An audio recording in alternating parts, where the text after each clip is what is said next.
Yes, la gang, nouvelle vidéo super importante aujourd'hui en ce qui concerne un projet de drift. On va s'attaquer au frein arrière.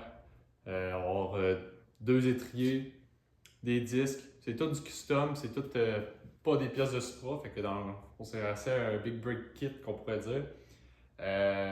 J'ai pris l'idée d'un gars sur Supra Québec dans les forums, tout ça.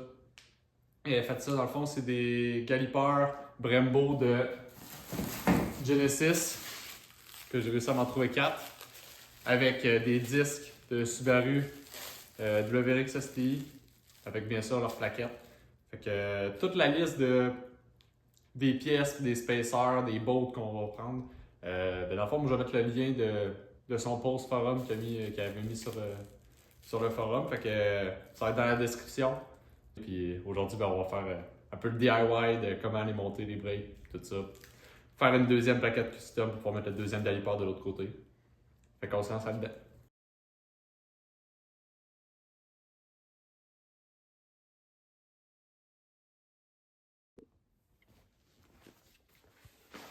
Bon, première étape, on va commencer par un. Oh. Ok, ça repart. Fait qu'on on va commencer par enlever les tris d'origine. C'est une 12 mm qu'on a enlevé ici en arrière. On va le faire étrier.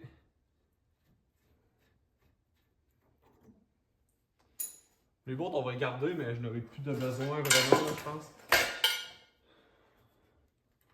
Normalement. On va l'écarter aussi pour un tournevis. Écarter les plaquettes du disque. Je pense que je me suis sur le disque.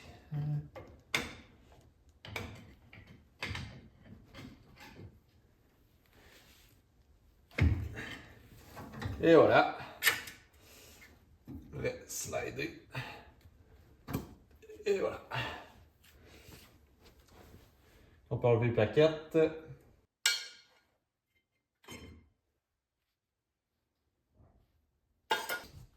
Bon, le disque, quand lui est rendu là, il devrait sortir. Et voilà. Là, nous, dans le fond, on va enlever le parking brake. Mais normalement, de ce que j'ai compris avec le forum, vous pourriez le garder, ça devrait fitter pareil. Pour en comparaison, là, nos deux disques, là. Ça vous pèse un peu, là, mais on a quand même une bonne différence de disque. Fait que là, nous, on va démancher toute la backplate. Parce qu'on utilisera tout ça.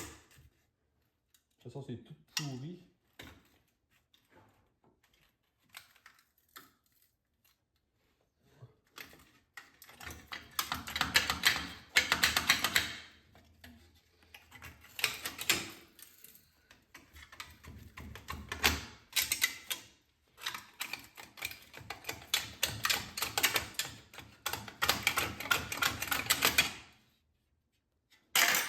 Fait que là, le seul ajustement qu'on va avoir à faire, c'est que pour les disques, c'est le seul modifiage qu'on a à faire sur nos pièces. C'est que le diamètre à l'intérieur ici, c'est pas le bon pour le Supra. Fait qu'il va juste falloir agrandir le diamètre là avec un emporte-pièce pour métal ou quoi que ce soit. Puis après ça va être bon pour pouvoir fitter direct dedans. Il manque pas grand chose, une petite affaire. Là. Comme vous voyez, là, il va pas à côté au fond, là, il va à côté ici. Fait que il va juste falloir couper ça un peu pour que ça rentre. Puis bingo! Donc bon, là ici, on aurait le choix de soit enlever notre hub pour pouvoir slider ça direct dehors. Mais là, moi, ça ne me tente pas de démonter ça. Fait qu'on va tout simplement couper la backplate en deux parce que no time for this shit.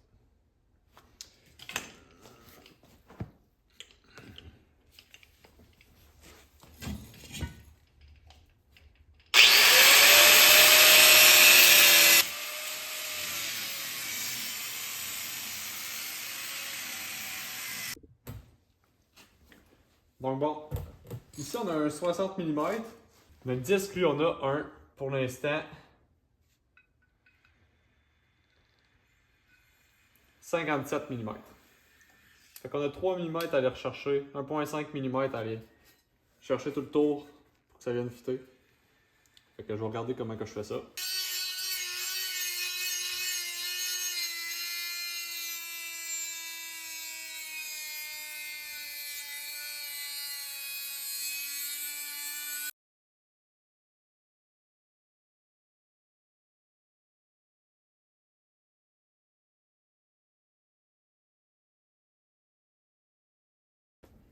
Bon, fait que là pour installer les galipeurs, je vais avoir des spacers comme ça que j'en ai vu. C'est des 1/2 par je sais plus trop combien, là, ça va être écrit dans la description, dans la liste de matériel à acheter.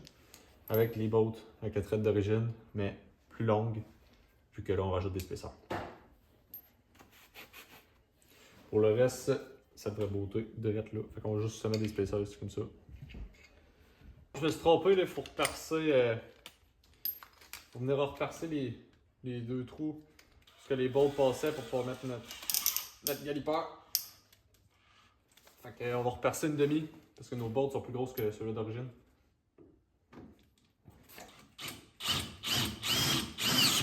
Wow.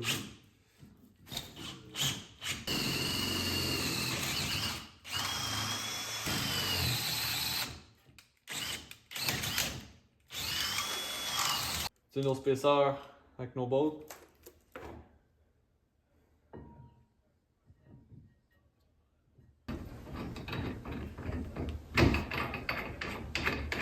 C'est le résultat pour le premier côté.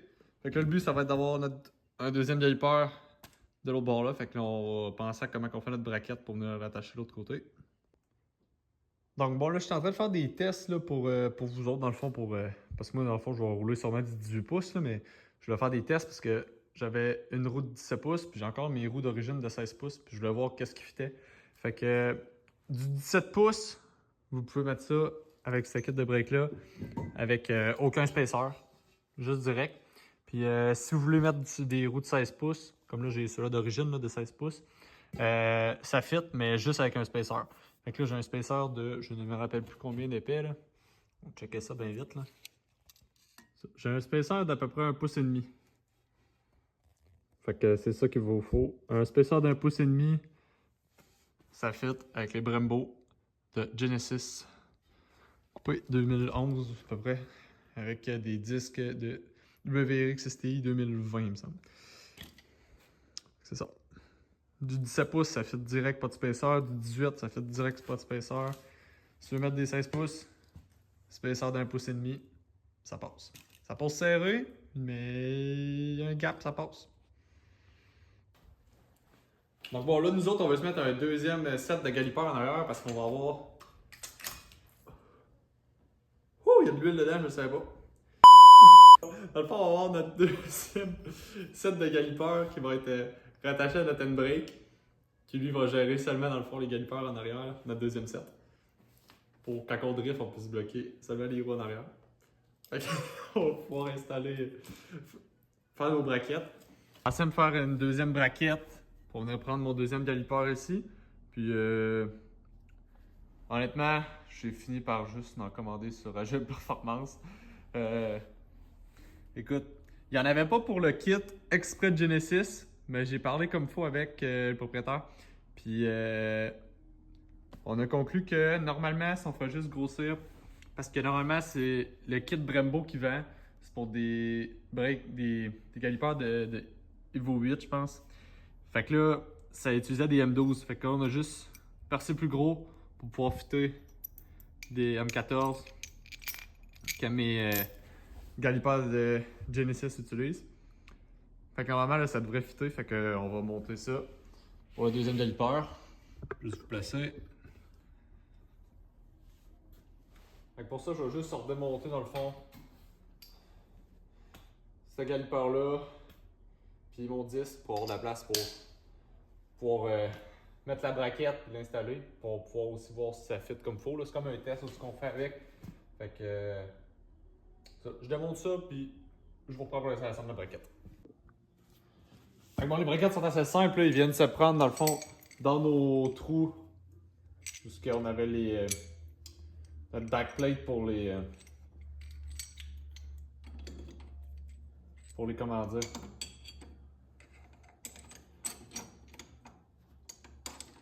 Le backplate pour le bric à bras d'origine. Donc bon, très simple. Deux bolts qui s'en vont dans nos trous, ça fit parfaitement. Avec des notes en arrière. Le washer, note. Une autre note. Ça ici, c'est ta deuxième plate qui vient là. Puis voilà, c'est tout. Fait que là, dans le fond, ce qu'il faut que je mesure et que j'essaie de voir, c'est que là, vu qu'il n'y avait pas le kit exprès pour les galipeurs de Genesis, là, la question qu'on se posait, c'était au niveau du spacer. Parce que ça, dans le fond, moi, j'utilisais des spacers de... C'était 5,16 ou 7,16? Mes spacers que j'utilisais, dans le fond, pour espacer mes galipeurs pour qu'ils arrivent centrés sur mon disque. Là, de ce côté-là, ça fait que ma braquette est plus avancée que mes trous d'origine. Fait que là, c'est là qu'on se pose la question à savoir, ça va être quoi le spacer qui va fitter là. Puis on va trouver ça. Donc bon, là, j'ai regardé d'abord là, en mettant mon disque comme fois à sa place. Avec les bolts, qu'il me faut vraiment que j'utilise en fait les bolts d'origine de mes galipeurs. Puis en plus, il faut que je rajoute un spacer, un washer, parce que sinon, ça sont trop longues puis ils viennent taper dans le derrière du disque. Vu que ma braquette est plus avancée. Fait que, ouais, on va utiliser les bolts d'origine. Qui sont des M14 par même filet là, que les autres. Sauf que là, on va rajouter dans le fond un washer. Parce que sinon, on allait frotter en l'arrière du disque, il va falloir que j'y coupe. Fait qu'à la place, on va faire ça de même. Alors bon, je sais pas si vous allez bien voir là. Avec le spacer que j'utilise, mon disque passe amplement. En fait, il est quand même vraiment bien placé. Fait que je vais vous sortir exactement la mesure du spacer que j'utilise. Le deuxième galipeur qui utilise la braquette de Agile Performance, ça va être un spacer de 3 mm ou sinon exactement un 8. Fait que ça va être le spacer qu'on va utiliser ce bord-ci avec des bolts raccourcis parce que sinon ils sont trop longues. Ou sinon, vous faites comme moi puis vous mettez, vous pouvez mettre un washer de plus. Là, en gros, les bolts sont trop longues d'un 8. Fait que dans le fond, je vais juste doubler mes washers, je l'ai mis un en arrière aussi. Fait que c'est ça que ça donne. Fait que là, je vais remonter lui qu'on avait déjà monté au début de la vidéo. Puis on va regarder le résultat final, puis après ça, je vais aller faire l'autre bord. Puis ça va compléter ça. Fait que là, juste avant que je vous montre les résultats de mes doubles freins, je vais vous montrer le montage que j'avais fait pour mon handbrake. Dans le fond, on a un IRP, on a un bras IRP avec un Willwood, avec un Saint-Willwood de 3 quarts. Ça va être ça qu'on va utiliser. Le montage, je l'ai fait comme ça. Là. Je me suis fait une petite braquette soudée au châssis. Puis l'handbrake, lui, il est beauté. Dans le fond, j'ai fait des trous dans la braquette avec les espaces qu'il y avait déjà dans mon bras. Pour le montage, c'est ça que ça donne. Bon, le bras ici qui est un petit peu en angle. Fait que c'est sa coche, je peux rentrer une vitesse, tout, y'a pas de problème. Il n'y a rien qui rentre en instruction. Le volant est à peu près 2 pouces du levier. C'est quand même pas pire parce que dans mon BM que j'avais avant, le volant était collé sur le handbrake comme je l'avais placé. Donc c'était un peu tannant parce qu'à chaque fois que je tirais le bric à bras, ben, je me frottais les doigts sur le volant. Fait que c'était vraiment pas. C'était pas optimal. Là. Là, au moins, là, c'est bien placé, fait que j'aurai pas ce problème-là. C'est ça que ça donne. Honnêtement, ça coche. C'est vraiment, vraiment hot. Fait que là, dans le fond, ma ligne à break pour celle-là, pour le handbrake, elle, je l'ai déjà en tressé en stainless. Je vais juste rester à me la raccorder en arrière. Puis je vais m'en faire une deuxième pour, dans le fond, mes breaks. Dans le fond, il faut que je refasse au complet mon système de break parce que, dans le fond, j'ai enlevé mon bloc d'ABS. Mais là, j'ai raccordé aucune ligne là, à break. Là, ils sont toutes pendantes de ça. Fait que là, il va falloir que je refasse mon système de break au 4 roues complet. Fait que non, pour vrai, c'est ça que ça donne assez content. Il y a juste un petit ajustement dans le fond qu'on va falloir faire, là, que dans le fond je vous montre, que je vais faire plus tard. C'est que la bolt en arrière ici, elle en bas là, qui tient le galipeur du côté pour la pédale, là, Ça tombe à être un box de 19 mm qui fit sur cette boat-là ici là, qu'on a installé là, dans le fond, là, qui tient le galipeur en bas. Ben ici, il va falloir juste venir buffer un peu. Non, la boat, elle passe, c'est juste que là, t'as pas de place pour aller la visser en fait. Le box, il passe pas sur le gap-ci. Fait que moi, je pogne un Dremel, puis on fait juste assez de place sur le bras ici, dans le fond, pour qu'on puisse passer un box pour aller chercher un bon couple de serrage. Sinon, pour ça, ça fait vraiment sa coche. Fait que si vous voulez un setup de même, agile performance, vous prenez le kit pour les doubles Brembo. Puis c'est juste le spacer dans le fond qui change. Puis il va falloir grossir les trous. Ben je vais voir avec lui s'il rajoute son kit. Mais dans le fond, là, ça fait vraiment parfait. Là. Avec des spacers de 3 mm, là, il fit vraiment sa coche. Fait que c'est ça que ça donne.